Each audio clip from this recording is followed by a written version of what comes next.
my friend, my brother, comrade in arms,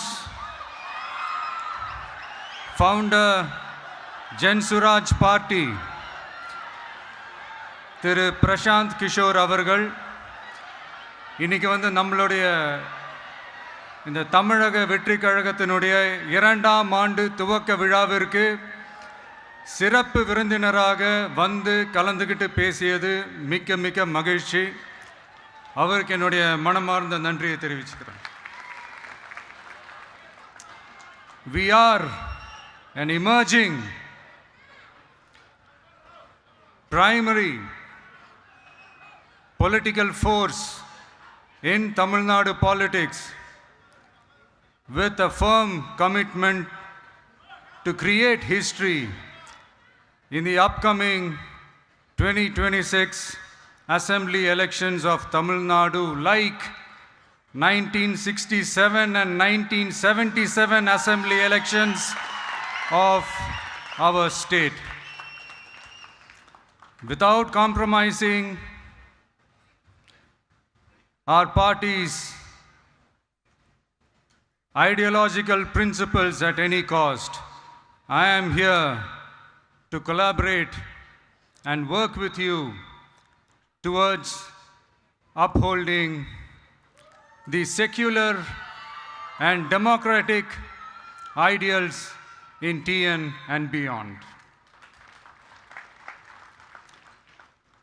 என் நெஞ்சில் குடியிருக்கும்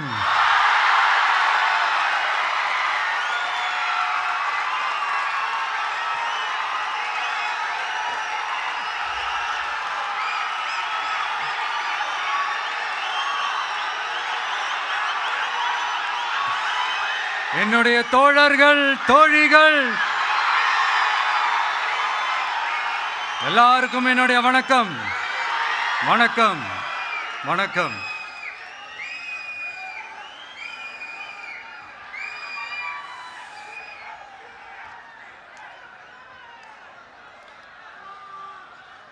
இந்த அரசியல்னாலே வேற லெவல் தான்ல.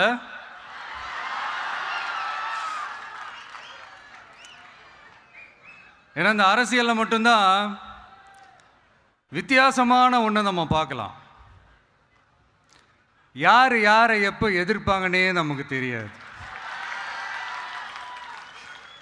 யார் யாரை எப்போ ஆதரிப்பாங்கன்னே நமக்கு தெரியாது. அதை கணிக்கவே முடியாது. அதனால தான் இந்த அரசியலில் மட்டும் முன்னாடியெல்லாம் சொல்லி நம்ம கேள்விப்பட்டிருப்போம், நிரந்தர நண்பனும் நிரந்தர எதிரியும் இல்லைன்னு சொல்லுவாங்க. அரசியலுக்கு யார் வேணாலும் வரலாம், அது ஒரு ஜனநாயக உரிமைன்னு சொல்லுவாங்க. ஆனால் மக்களுக்கு ரொம்ப ரொம்ப பிடிச்சி போன ஒருத்தன் அரசியலுக்கு வரான்னா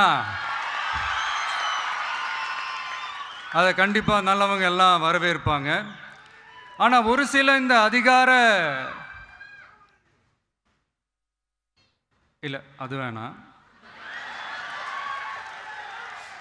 ஒரு சில பேருக்கு மட்டும் கொஞ்சம் எரிச்சல் வரத்தானே செய்யும். அது இருக்கும் தானே. என்னடா இவன் திடீர்னு ஒருத்தன் என்ட்ரி கொடுத்துட்டானே, இது வரைக்கும் நாம சொன்ன பொய்யெல்லாம் நம்பிக்கிட்டு மக்கள் நமக்கு ஓட்டு போட்டுக்கிட்டு இருந்தாங்களே, ஆனால் இப்போ இவன் சொல்றதெல்லாம் பார்த்தா மக்கள் மனசுக்கு ரொம்ப நெருக்கமாக வேற இருக்குது.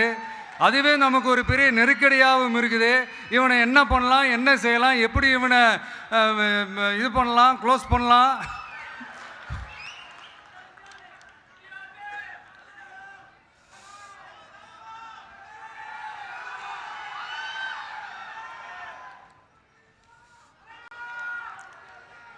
எப்படி இவனை க்ளோஸ் பண்ணலாம், ஒரு கன்ஃபியூஷன் ஒன்று வரும். அந்த கன்ஃபியூஷனில் கத்துறதா கதறதா என்ன பண்ணுறதுன்னு தெரியாமல் வர்றவன் போகிறவன்லாம் கட்சி ஆரம்பிக்கிறான்னு சொல்லி இப்படி ஏதாவது பேச ஆரம்பிப்பாங்க. இப்போ நம்ம ஆட்சியில் இருக்கிறவங்க நமக்கு எதிராக பேசுகிறாங்க இல்லையா, அந்த மாதிரி. இப்படிப்பட்ட ஒரு அரசியல் காலத்தில் கொஞ்சம் கூட ஒரு பயம் இல்லாமல், ஒரு பதட்டம் இல்லாமல், வர்ற எதிர்ப்புகள் எல்லாத்தையும் சும்மா லெஃப்ட் ஹேண்டில் டீல் பண்ணிக்கிட்டு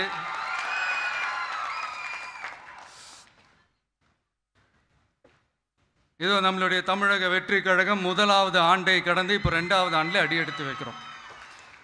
இந்த ஒரு காலகட்டம் தான் மிக முக்கியமான ஒரு காலகட்டம். ஏன்னா ஒரு அரசியல் கட்சிக்கு ஒரு பெரிய பலமே அந்த கட்சியினுடைய கட்டமைப்பு தான். அதுதான் அந்த கட்சியினுடைய ஒரு வேறு மாதிரி, ஒரு அடிப்படை பலமே அதுதான். ஒரு ஆலமரம் மாதிரி ஒரு கட்சி ஒன்று வளரணும்னா அதுக்கான அந்த வேர்களும் விழுதுகளும் ஸ்ட்ராங்காக இருக்கணும் இல்லையா? அப்படி தான் நம்மளுடைய இந்த அமைப்பை பலப்படுத்துகிற ஒரு வேலையை தான் இப்போ நம்ம செஞ்சுக்கிட்டு இருக்கிறோம். தமிழ்நாடு முழுக்க மாவட்ட நிர்வாகிகள் எல்லாரையும் தேர்ந்தெடுத்து அறிவிச்சிட்ருக்கிறோம். இந்த நேரத்தில் நம்ம மேலே ஒரு கம்ப்ளைண்ட், அது என்னென்னா, அதுதான் எனக்கும் புரியல. நம்மளுடைய மாவட்ட நிர்வாகிகள் எல்லாருமே வெறும் இளைஞர்களாகவே இருக்கிறாங்களாம். ஏன் இருந்தா என்ன?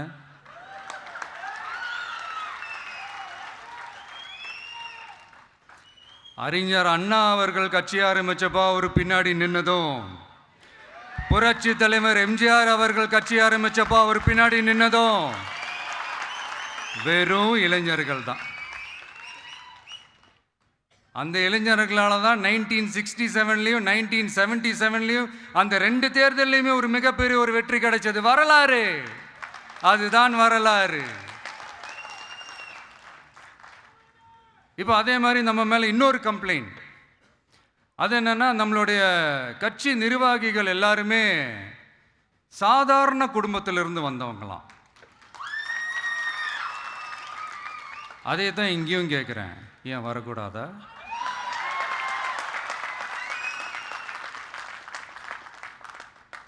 சாதாரண குடும்பத்திலேருந்து வந்தவங்க தான் பெருசு பெருசாக சாதிச்சிருக்கிறாங்க. இன்னும் சொல்ல போனால் நம்மளுடைய கட்சி எளிய மக்களுக்கான கட்சி தானே. அப்படி இருக்கும்போது நம்மளுடைய கட்சி நிர்வாகிகளும் எளிய குடும்பத்தை சேர்ந்தவங்களா தான் இருப்பாங்க. நம்மளுடைய கட்சி ஒன்றும் பண்ணையார்களுக்கான கட்சி கிடையாதுல்ல.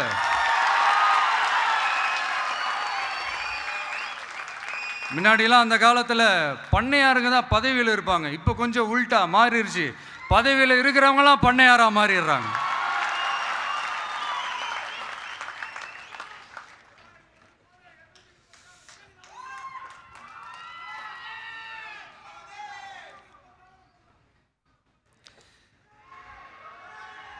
மக்களுடைய நலனை பற்றியோ, நாட்டோட நலனை பற்றியோ, வளர்ச்சிகளை பற்றியோ எதை பற்றியும் கவலைப்படாமல் பணம் பணம் பணம், எந்தெந்த வழிகளில் எந்தெந்த ரூட்லலாம், இப்படிப்பட்ட இந்த மைண்ட் செட் உள்ள இந்த பண்ணையார்களை அரசியலை விட்டே அகற்றுவது தான் நம்மளுடைய முதல் வேலை.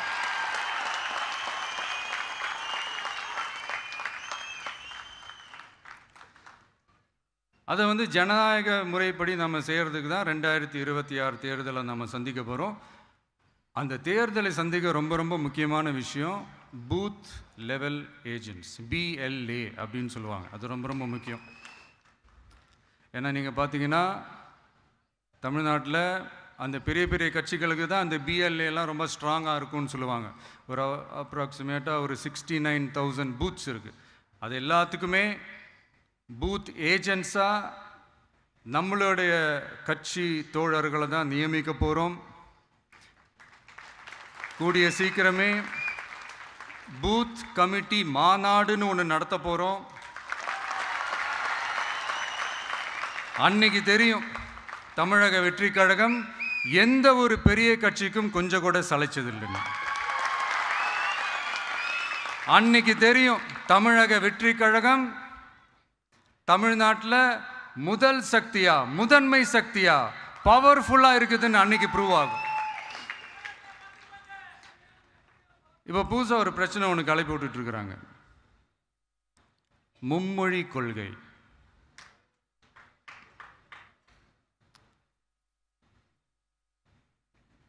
அதாவது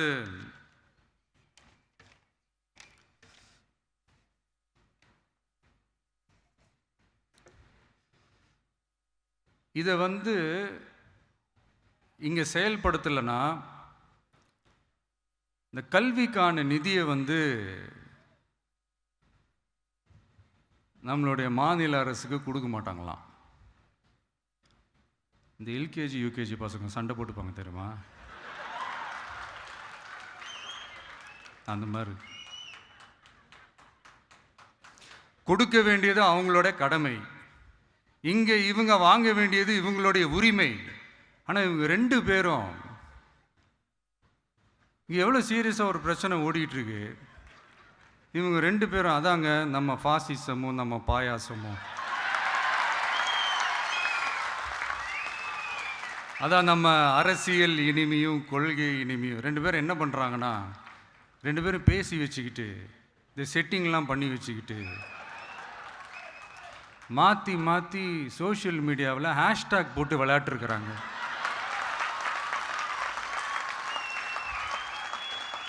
இங்கே என்ன நடந்துக்கிட்டு இருக்கு, அதாவது இவங்க 2 பேரும் அடிச்சுக்கிற மாதிரி அடிச்சுப்பாங்களாம். அதை நாங்கள் நம்பணுமா, மக்கள் நம்பணுமா? What bro, it's very wrong bro.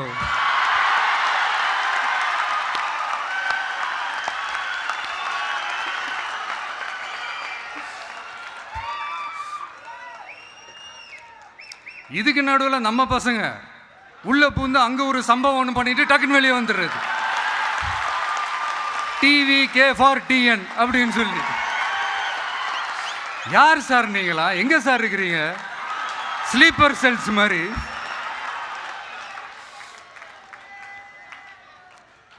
அதனால்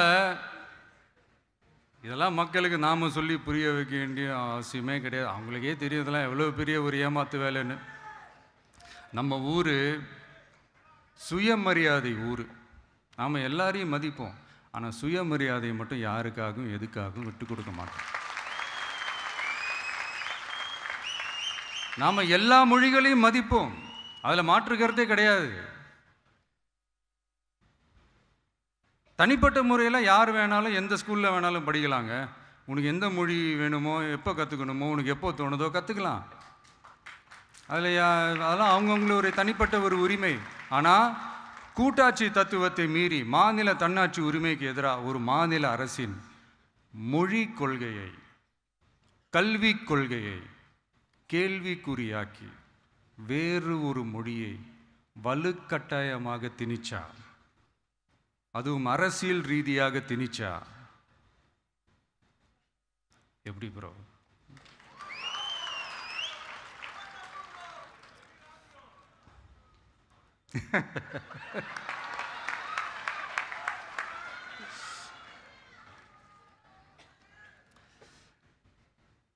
அதனால் நம்மளுடைய தமிழக வெற்றி கழகம் சார்பாக நாமளும் இந்த பொய் பிரச்சாரங்களை எல்லாம் புறந்தள்ளிவிட்டு இதை நாங்கள் உறுதியாக எதிர்ப்போம்.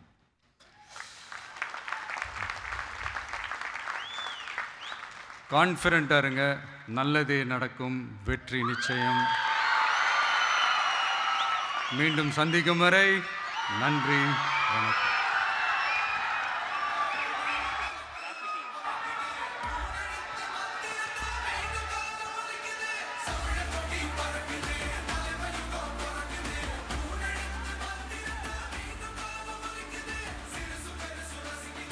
வெற்றி தலைவருக்கு நன்றி.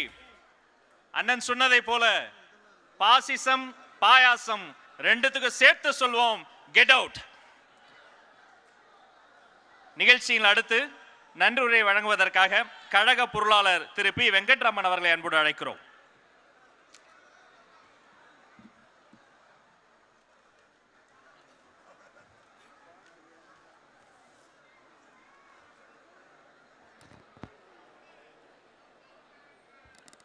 அனைவருக்கும் வணக்கம். நன்றி உரை கூற வந்துள்ளேன். உங்களில் ஒருவனாக, உங்களின் நலம் விரும்பியாக, எல்லாரும் நலமுடன் இருக்க ஆண்டவனை பிரார்த்திக்கிறேன். தமிழ்நாட்டில் மக்கள் என் பக்கம்னு சொல்கிற ஒரு தகுதி இன்னைக்கு நம்ம வெற்றி தலைவருக்கு மட்டும்தான் இருக்கு. நம்ம சொல்கிறத விட மக்கள் சொல்கிறாங்க. ஏன்னா நம்ம வெற்றி தலைவர் எப்பவும் மக்கள் பக்கம்தான். நம்ம மக்களும் இனிமே அவர் பக்கம்தான். நம்மளும் அவரோட தொண்டர்களாக களத்தில் நிற்கணும். அதுவும் கவனமாக நிற்கணும். அதுக்காக நம்ம என்ன செய்யணும்? உழைக்கணும், ஓய்வில்லாமல் உழைக்கணும். அப்படி நம்ம